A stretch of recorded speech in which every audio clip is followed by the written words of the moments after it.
баршаңызға сіздің логопедіңіз Дариға Рымқабылқызы. Бүгін біз сіздермен үй жағдайында баланың тіліне қалай жай қасықпен массаж жасаймыз, соны үйрететін боламын. Ол үшін біз қасықты аламыз, баланың тілін шығаруын сұраймыз. Егер бала тілін тартып алмас үшін кәдімгі бинтпен баланың тілін ұстап тұрып, екінші қолмен жасаймыз. Яғни бала тілін шығарады, бірінші бос ауызды массажын жасаймыз.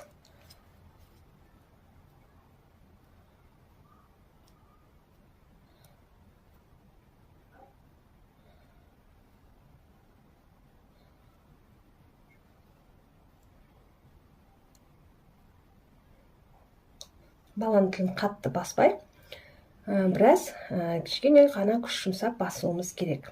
Одан кейін баладан жаңағыдай әртүрлі ойындар ойлап табу керек. Қазір бізде көліктер жүретін болады.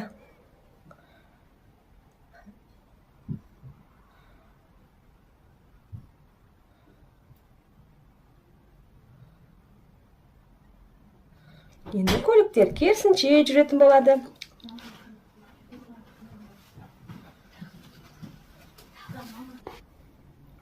Қар жауды дейміз.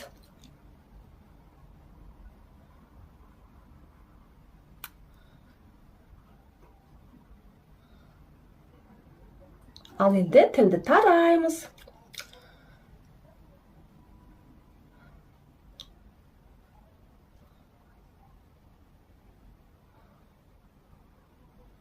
Немесе тазалықшы адам келіп, ауланы сыпырды десек те болады.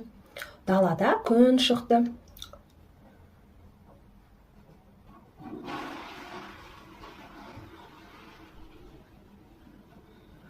Одан кейін тілдің көтеруін сұраймыз, тілдің астына да массаж жасаймыз.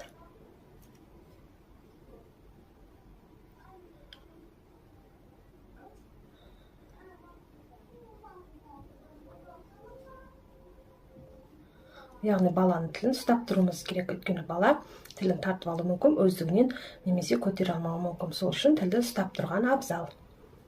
Ал одан кейін тәтті тосаптармен жұмыс жасайтын боламыз. Мысалы, кішкене қасықтың басына біз тәтті тосапты жағамыз.